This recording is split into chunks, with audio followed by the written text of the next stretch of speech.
Office of Management and Budget Director Mick Mulvaney just speaking about spending cuts in foreign policy in the 2018 budget, saying the following. We're absolutely reducing funding to the UN and to the various foreign aid programs, including those run by the UN and other agencies. That should come as a surprise to no one who watched the campaign. The President said specifically hundreds of times, you covered him, I'm going to spend less money on people overseas and more money on people back home. And that's exactly what we're doing with this budget. Well, it didn't come as a surprise to former U.S. Ambassador to the United Nations and Fox News contributor John Bolton. He joins us to weigh in.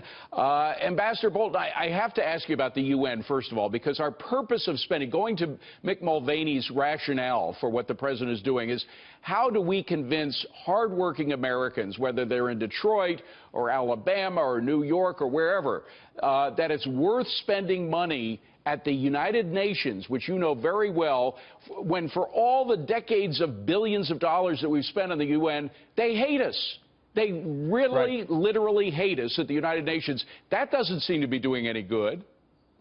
Right. Look, I think massive budget cuts in a number of UN programs are entirely correct. I think withdrawing from a number of UN agencies also makes sense. I'd like to see this in the context of a much more important reform to move the United States to making all of its contributions to the UN system completely voluntary, not through what's called the assessed mechanism, where we automatically pay 22% of the budget of the agency in question. And I think this will be an important step here. But I used to hear you, when you were UN ambassador, I'd go to lunches and dinners where you'd be speaking, you were absolutely clear about how horribly the United States was being treated at the United Nations, despite the fact the reason we spend billions in the United Nations is to improve our image in the world. And it is failing miserably to do that. When something fails, you change policy, right?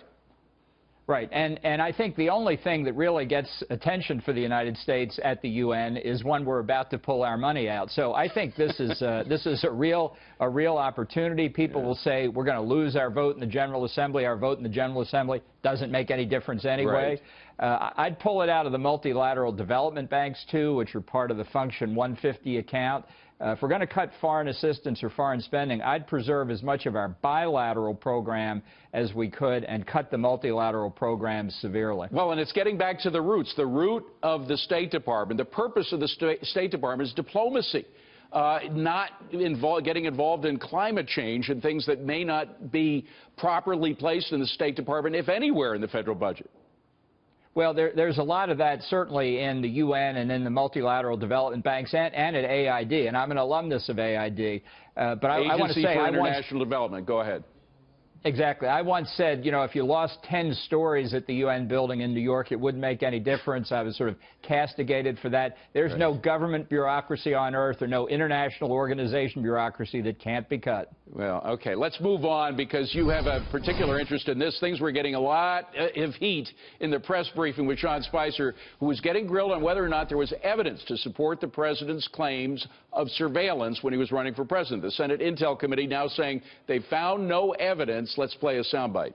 When we talked about wiretapping, he meant surveillance, and that there have been incidents that have occurred. Devin Nunes couldn't have stated it more beautifully. But you choose not to cover that part. You chose not to cover when Tom Cotton went out, when Richard Burr went out, when others, Chairman Nunes and others, and said that there was no... Hold on.